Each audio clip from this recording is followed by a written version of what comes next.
the 2018 Audi A5 Sportback. Now, you could call it a baby A7, you could call it an A4 with a little more junk in the trunk. Heck, you could even call it Audi's answer to the BMW 4 Series Grand Coupe. But whatever you call it, I'm calling it my favorite model in Audi's lineup.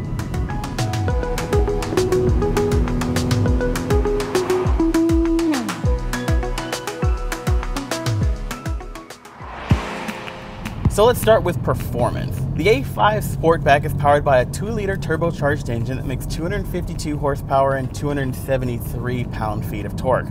Now it's going to put that through a 7-speed dual-clutch automatic transmission on its way to all wheels via the automaker's Quattro all-wheel drive system.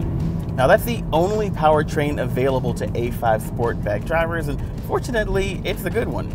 The Quattro system, which is standard, there's no front-wheel drive version of this car, uses a little bit of active distribution, a little torque vectoring, if you will, on the rear axle to really scoot the rear end of the car around in corners rather than pushing and understeering through them like some all-wheel drive systems we've tested. That works really well with the 5-link independent rear suspension at all 4 corners. I mean, this is a fantastic handling car that just feels planted in most driving situations. The transmission is pretty good in day-to-day driving, but if you're going to be doing a little bit more performance-oriented driving, I'd recommend you drop it in its sport mode or use these paddle shifters to take its logic out of the equation. That way you can better take advantage of its quick shifts and responsive paddle shifting. The engine feels fantastic as well. If you told me it was bigger than a 2-liter, I'd probably believe you. And I know it feels like I'm gushing over this powertrain, but it's a really good one, and it feels like it punches a little bit above its weight class. Now, the engine note, the sound isn't my favorite. It sounds a little artificial, a little video gamey, maybe a little Forza Motorsporty, but I'm willing to forgive that given the performance of this car. And this isn't the S5 Sportback with the V6 or the RS5 Sportback with the V8. This is the base 2-liter turbocharged powertrain. And I think that as good as this is, it says a lot about the rest of the A5 Sportback lineup. Then again, you could probably say all of that about the A4 sedan or the A5 coupe. So what is it that makes this car different? Well, let's pull over and I'll show you. Now the roofline's noticeably lower, but this car has the same wheelbase and overall length as the A4 sedan. But what separates the cars mostly is this rear power liftgate.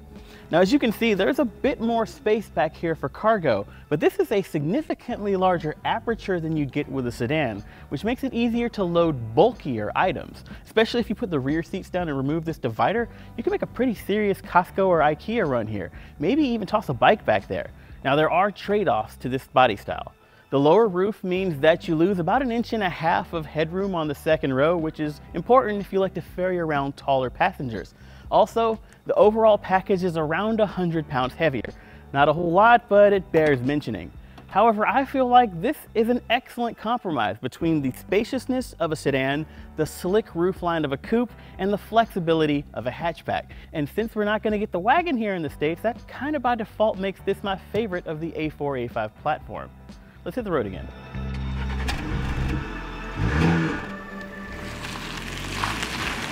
Now the A5 Sportback borrows its Sportback from the larger A7, one of Audi's flagship luxury vehicles, and though this is kind of a smaller version of that car, it still packs really big tech.